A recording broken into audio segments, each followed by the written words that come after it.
Jesus said, "You will be my martus," or martyrs, which means witnesses. We can only testify to what we've witnessed. We can't witness anything until we get up and go. So join me as we explore deeper into the heart of God. Hi, I'm Jared, and we are going to dive straight in. So let's look at this verse. 2 Chronicles 7:14. "And my people who are called by my name humble themselves and pray and seek my face and turn from their evil ways. Then I will listen from heaven. I will forgive their sin and I will heal their land." I know what you're thinking. That's exactly how I've quoted it. Like, what is the problem here? Well, who is it directed to? When you quote that, who is it directed to? When most people quote it, they are talking about everyone else. All the people out there. If those people will humble themselves and seek God, then he'll heal our land.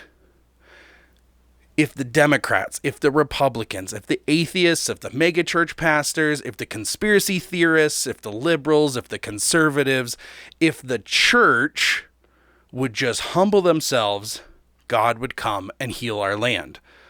But all of that is externally focused. It's on everyone else. But who do you have control over? Only you.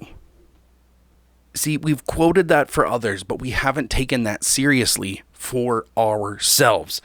Leaving that to everyone else leaves our fate in someone else's hands. It leaves it in other people have control over our lives because we're waiting for them, the mysterious, all-powerful them, to humble themselves, to pray and seek God. We're waiting for them to do it, and we have no control over anything. And we just sit here hoping that God will heal our land when those people out there get their act together. Hoping that the world is what changes leaves your fate to other people. Controlling what you do is the only control you have over the entire world. You need to humble yourself. You need to pray. You need to seek God. And then he'll hear us. You don't have control over anyone else. You have zero control over other people. You can only control you. So when this verse is talking about my people, if my people, he's talking about us. He's talking about all of us. But we only have the responsibility of ourselves. It's the only thing that we can control. The lifestyle that he's talking about here is checking in with the Spirit. Guide me, wash me, I want to follow you. Stop worrying about them. Stop worrying about them. They have their own lives. They're figuring out their own stuff. You only have control over you.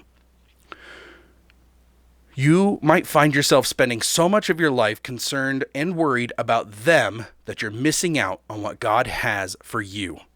If you find yourself spinning and hopeless because you're focused on the whole world and what they should do and how they should change, and we're not spending any time focused on what we need to work on and how we need to change our lives.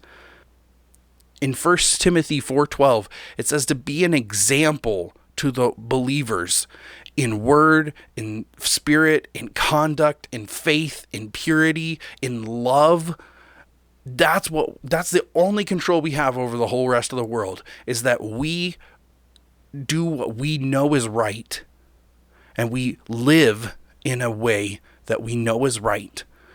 And either the world sees it or they don't. But the only control I have is over me. You can only work on what you can control. So what can you control?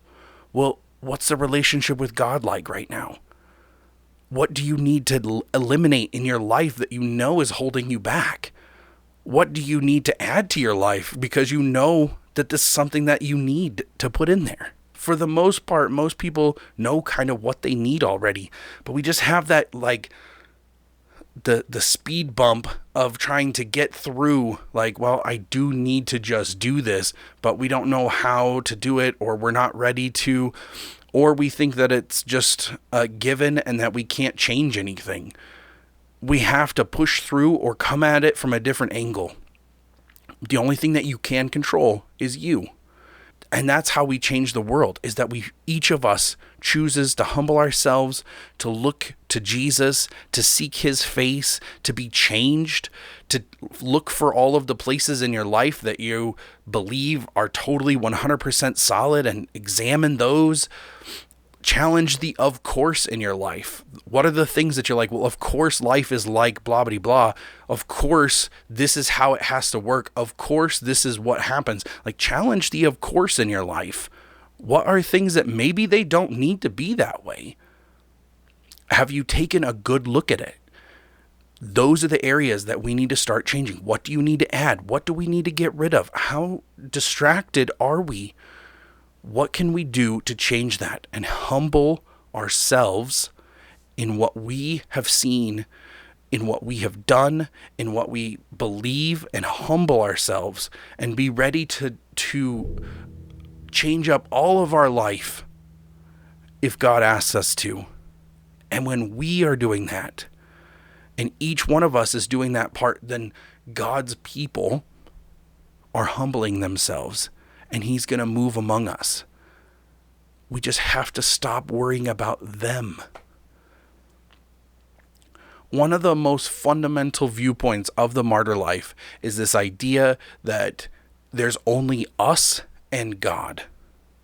See, most people have a viewpoint that there's us, them, and God. And us is better than them because we're better. And we have God. So them, they're terrible people. They don't have God. They're less than us and they're worthless. But us, and those who I consider to be part of us, those are the people that are good. They're better than everybody else. That is an erroneous viewpoint. The truth of it is that God says none are good except for God. God's the only one that's good. So he drew the line that there's God and then there's humans. That's it. There's God and then there's us. We have to shift our mentality. There's no more them. It's us and there's God. And we want all of those who are in the us category, which is every human, to know that they are loved, that they are cared for, that they have a God who sees them and knows them and wants a relationship with them. No more us versus them. It's only us. And there's God. And we all want to see God.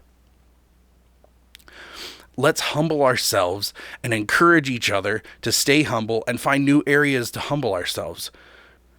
If you feel hopeless, it's because the world isn't going to change on its own. It won't just magically get better. So let's seek the Spirit more than we ever have before. Let's pursue our relationship with God and have him show us where we can get rid of stuff that's only holding us back, that's only hurting us. What things we can add into our life that's going to make us feel more whole. Pursuing what I can control, owning my life so that I am controlling what I actually can control, will help me feel like I have more power, that I am not hopeless, that I'm not powerless in the world. I can own my own life and flow with the Spirit in that to help show other people around me what it looks like when I own my own life and I pursue the Spirit further. And then he can heal the land of my heart, the ground of my heart can be ready for more seeds that he can plant to grow into great trees of faith and love and joy and peace. And those things can be planted in my heart because the land of my heart, the soil of my heart is fresh and clean and is healed. That is what God wants for us. It's not about them. It's about you owning your own life. And that's what we're doing on this journey together. So thank you so much for hanging out with me today. Thanks for walking this martyr life out with me and pursuing all of these greater things that God has for us. Remember that you are not alone, and welcome to the Martyr Life. This podcast has been produced, written, edited, and hosted by me, Jared Eddy. Thank you so much for listening.